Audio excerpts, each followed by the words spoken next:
Finalmente nos adentraríamos en los dos últimos de este manual, ¿de acuerdo?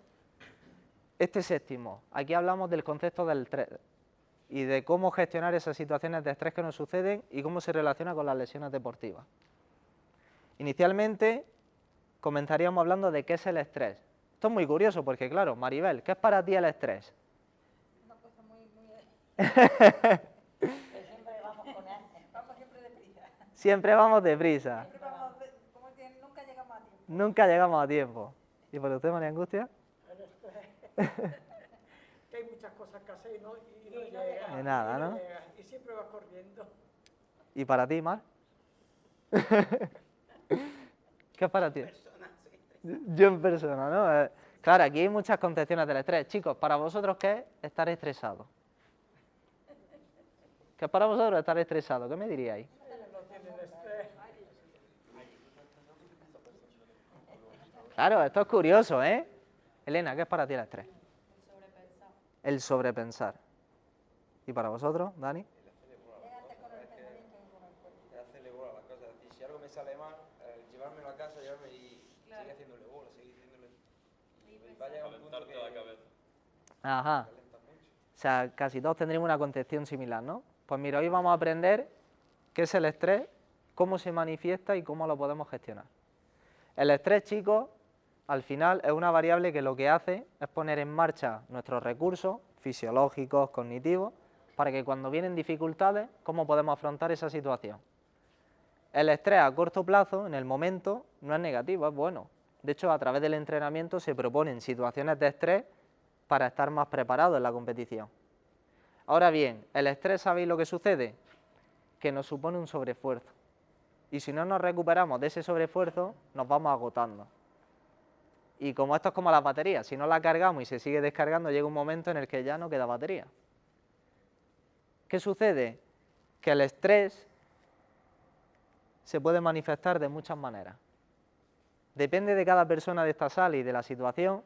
Hay personas a las que la misma situación de estrés se le puede manifestar en forma de decepción, por ejemplo Elena en sobrepensar, a otra en forma de ansiedad, tensión, nerviosismo, a otra en forma de hostilidad, cabreo, enfado, ira.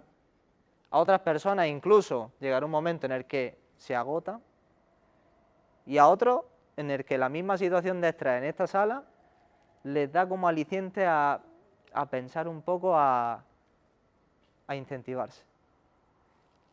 El estrés se puede manifestar de muchas maneras. ¿De qué se trata? De regularlo. Se puede manifestar de muchas maneras y puede venir de muchas maneras.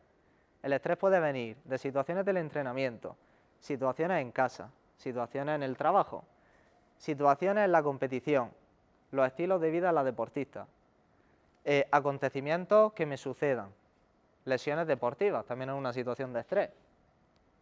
Todo ello son situaciones de lo que se denomina potencialmente estresantes. Ahora bien, nosotros aprendemos en este manual a cómo intentar disminuir esas situaciones potencialmente estresantes y cómo se relaciona con las lesiones deportivas. ¿Por qué? Porque está demostrado que el estrés incontrolado debilita el sistema inmune, promueve cortisol y adrenalina, lo cual, si tenemos una lesión muscular, por ejemplo, si yo me rompo el cuádriceps, la capacidad de cicatrizar y de recuperarme del cuádriceps va más lenta y de peor calidad. ¿Qué hace también? Que si el estrés es incontrolado, por exceso de carga en el entreno, por situaciones de otras esferas, mi coordinación motora no es buena y quizás cuando esté entrenando no apoyo bien y me hago una lesión. Entonces hay una relación muy clara entre el estrés y las lesiones deportivas. Y por eso es importante que lo controlemos, el estrés. Aquí lo veríais. Cuando el estrés es incontrolado, tenemos menos rendimiento en los estudios, en el trabajo, en la vida personal, en el deporte. Y por eso es fundamental cuidarlo. Los entrenadores y los técnicos deportivos tenemos responsabilidad de cuidar el estrés en cuanto a nuestros deportistas e individualmente como adultos también, de cómo regularlo nosotros mismos. Siempre a través de lo que podemos controlar. No podemos controlar que un suceso externo nos produzca estrés. Sí podemos controlar en qué medida ese suceso hace que nuestro estrés se dispare mucho o un poco. ¿Entendéis? Eso es lo que queremos.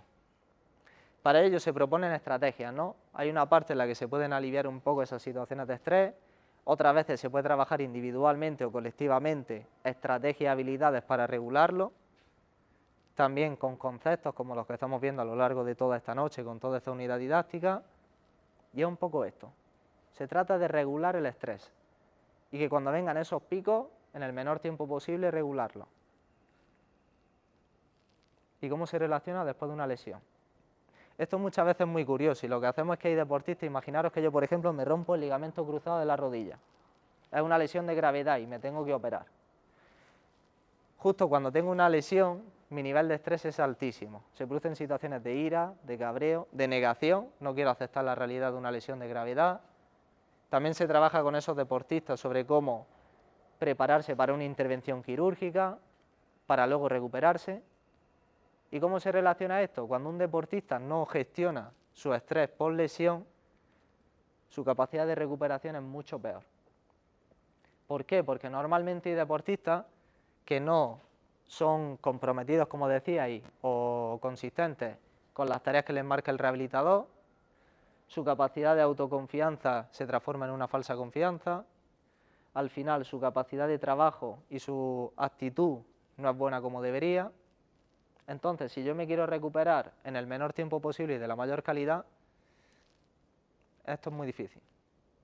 ¿De qué se trata? De que también podemos trabajar con deportistas después de una lesión para que cómo gestionan esas situaciones de estrés a través de su actitud con C, de su adherencia al entrenamiento y de su capacidad mental. Todo este capítulo trata de cómo gestionar esta serie de situaciones, porque ahora imaginaros lo que poníamos el ejemplo con Maribel. Si tengo una dificultad en la rodilla, si Maribel, cuanto mejor gestione esas situaciones de estrés que muchas veces no puede controlar y no dependen de ella, le va a hacer tener o una mejor calidad de recuperación o una mejor calidad de vida diaria, aunque sea un poco. Pero si ese agobio, esa frustración, ese enfado o esa decepción por ver que cada día que pasa no mejora y va empeorando, su calidad de vida va a ir bajando. Su motivación por venir a entrenar o a cuidarse va a ir bajando, su autoconfianza va a ir bajando. Todo es como un puzzle, chicos, todo va conectado. Y para ello de lo que se trata es trabajar esa variable de ahí, el autocontrol. Situaciones estresantes os vais a enfrentar diariamente. Por ejemplo, dentro de un partido, un rival que viene y os provoca, tenéis la oportunidad de entrar al trapo y equivocaros, o de autocontrolaros y no dejar que ese comentario del rival os influya. De eso se trata, de combatir el estrés con esa variable. Y finalmente tendríamos ese último capítulo. La concentración y la atención va ligada a todo ello. Se explica también cómo trabajarlo con los enfoques. Por ejemplo, aquí podréis ver en la pantalla enfoques atencionales. ¿De qué se trata esto? Podríamos ver que hay un enfoque interno que es más reducido. Esto se basa en las propias sensaciones internas que tenemos cuando estamos aprendiendo o gestionando una situación. Movimientos corporales, pensamientos, etc. Por ejemplo, Elena, proponme un objetivo de mejora.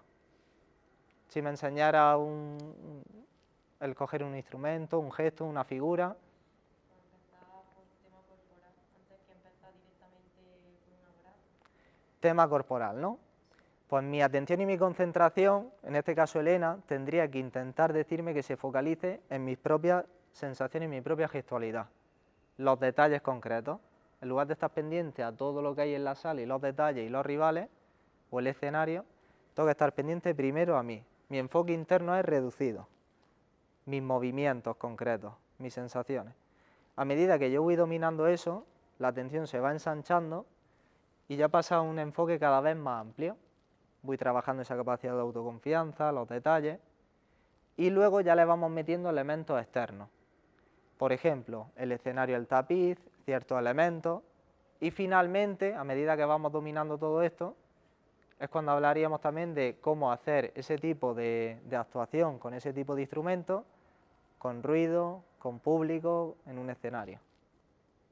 Por ejemplo, si a uno de los chicos le enseñamos una nueva habilidad, por ejemplo, un regate de una bicicleta, su enfoque inicial tiene que ser muy reducido y centrarse en el gesto del movimiento de la bicicleta. Posteriormente le vamos subiendo la dificultad, se va ensanchando la atención y le vamos metiendo otros elementos. posicionamiento, distancia del rival, zona del campo. Y finalmente ya le vamos añadiendo otros componentes de mayor estrés. Lo que habéis visto antes de la autoconfianza, primero situaciones que perciban que controlan y luego vamos incrementando. El crono, situaciones del juego, resultados, tiempo y finalmente que sea capaz de hacer ese tipo de regate en una situación real del juego. Aquí es como trabajaríamos los enfoques atencionales. Todo esto es lo que hablaríamos. Lo mismo que el nivel de activación. Este es el último concepto que veremos hoy. El nivel de activación nosotros lo vamos a entender como nuestro termómetro. Es decir, nuestro termómetro, en base a lo que suceda, por ejemplo, en una competición deportiva, en un entreno o en la vida personal, sube y baja. Lo que hemos visto antes con Elena con la asertividad.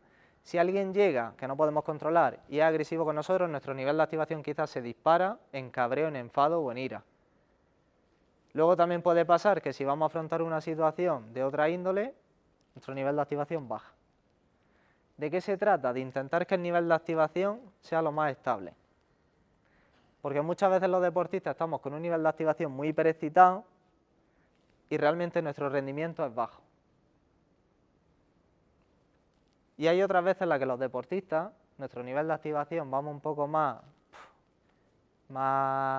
pasotita, más tal. Imaginaros que tenemos que afrontar un partido con un equipo a priori inferior o menor. Y no suena que a veces salimos un poco muy tranquilos, excesivamente relajados, ¿no?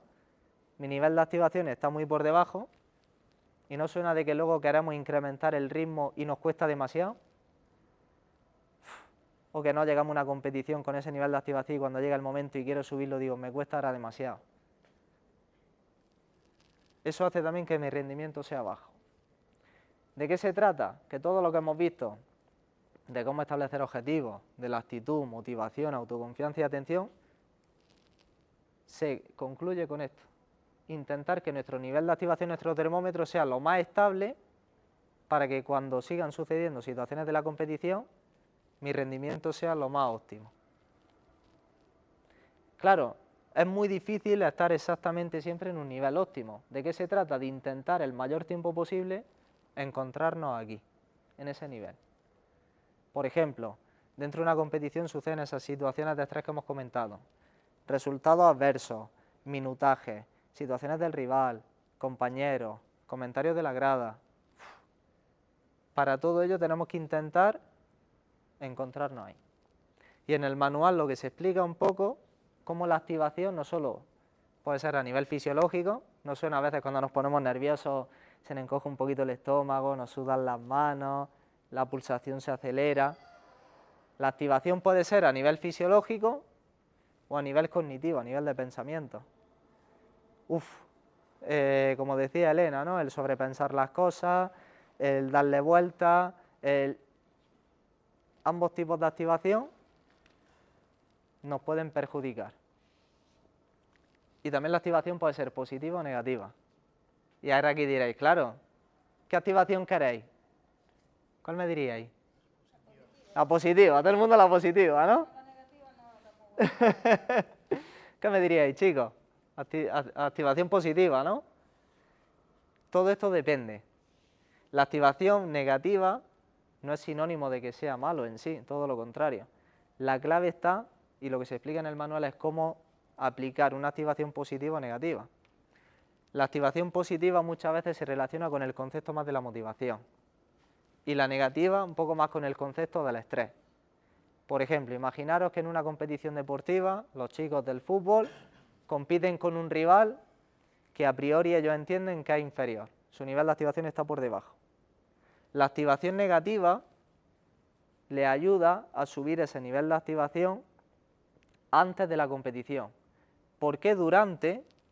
Si mantenemos ese tipo de activación negativa con el estrés, luego le va a restar en el rendimiento. Sería cuestión que antes de la competición utilizar una activación negativa, por ejemplo, señalándole también las dificultades que pueden tener si no sale lo suficientemente concentrado o activado.